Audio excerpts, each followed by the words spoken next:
everyone, and welcome to Golf Weekly. I'm Chris Tremblay, sitting in for Daniel Court this week, and we have a terrific show lined up for you. In our first segment today, we're going to go ahead and recap last weekend's actions.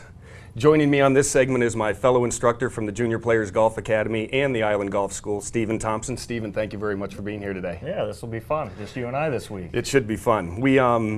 We had some interesting developments at the Players Championship this past weekend, but before we go into that, I'd like to make two announcements that we just heard this morning. First of all, Tiger Woods is going to make his first West Virginia appearance at the Greenbrier Classic July 5th through the 8th, so that'll certainly go ahead and give them time to boost their sales and raise the excitement around there. And also, Dustin Johnson is setting to plan his return for the Memorial Tournament, which is May 31st through June 3rd up at Muirfield Village in Dublin, Ohio. So it'd be nice to see Tiger playing at a little different place and for Dustin Johnson to go ahead and be coming back after injuring himself. Absolutely. You know, with the Greenbrier, now I've had the opportunity to play up there. It is an awesome venue.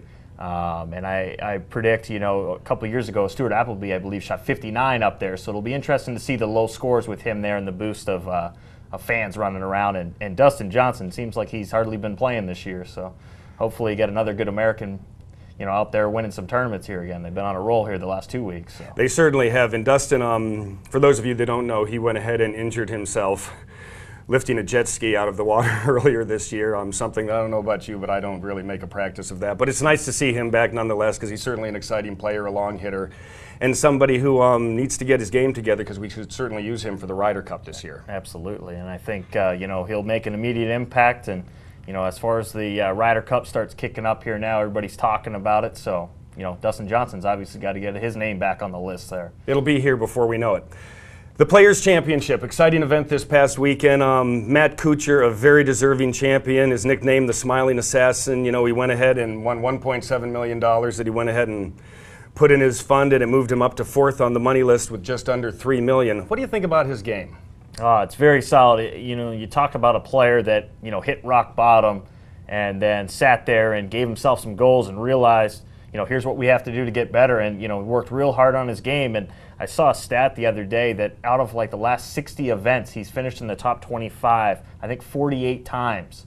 So, you know, that proves how consistent his game is. And, you know, that also shows that, you know, there really isn't a model swing. You know, there's a swing for each person that'll work. And that's what I think he's found is, you know, he said there was a stat actually they were talking about on the Golf Channel the other day that, you know, it took him 5 swings to make his swing improvement, where you hear these other guys that take, you know, years. It took him 5 swings. That's just how comfortable it was. I heard the same. He was talking about going ahead, and obviously for people who watch him play, his swing for a tall guy is pretty flat, and he's gone to more or less the Jim Hardy, the one plane move, where the upper part of the left arm works concurrent with the shoulder plane, and it's definitely made it so he's continued to go ahead and improve his status on tour, and certainly makes him a viable candidate for the U.S. Open coming up. Yeah, absolutely. I don't think you can count him out of, you know, as far as consistency with his game. He's going to be there every week, it seems like. It was really a great event. Ricky Fowler had another good finish. He came in second this past week to go ahead and make it so that he now is, let's see where he is now 6th on the money list with just under $2.5 million, so he's really gone ahead and blossomed too. But let's go ahead and get to the excitement that we saw this weekend, and that was, if we're going to call it that, that was with the trials and tribulations of Kevin Na playing in the Players Championship. And if you saw him on Saturday, not so much on Sunday, he's struggling pulling the trigger, Stephen. Well, I definitely think he's leading the field in practice swings and waggles. If we can remember back to, I think it was 2003, Sergio Garcia also had a very tough time going through the waggle and the pulling of the trigger. When he played in the U.S. Open at Bethpage. Yeah. Yes. So, you know, I think with Kevin Na, and unfortunately, you know, he's very honest with, you know, he knows he needs to play quicker, and he knows he needs to pull the trigger. But, you know, it's very difficult to see somebody going through that because, you know, he's trying, but, you know, the fans were getting on him about, you know, pulling the trigger, hit it. And, you know, it's very interesting to see a professional golfer who has won on tour stand over a ball and time goes by and he still hasn't hit it. And then he waggles and then he just makes a complete whiff swing to get out of it.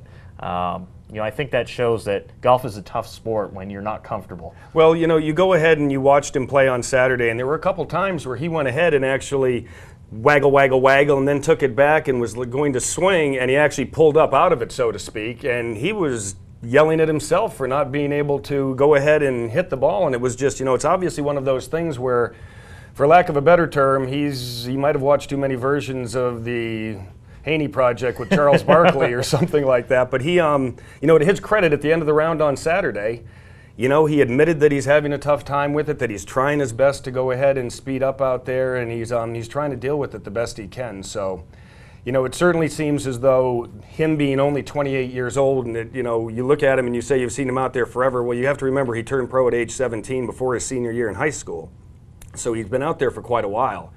And, you'd think somebody with his ability has a long career left in front of him, but unfortunately he's at a crossroads right now. Yeah, absolutely. I think that shows that, golf is a tough sport.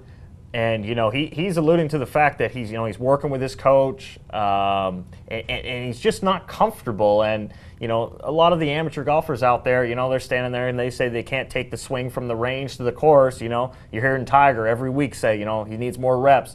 Well, that's clearly a case with Kevin Na. He's got to get that figured out because, the real issue on tour that's been a hot topic is slow play. And when you got a guy that, literally can't pull the trigger, those groups keep backing up behind him, and a lot of the players have gone through this, but something's got to change with him. Well, we certainly know that he's a quality player, and hopefully he'll find a way to figure that out. That's all the time we have for this segment. When we come back in segment 2, we're going to have Pete Popovich, local golf professional, talk to us about stretching and flexibility. Stick with us.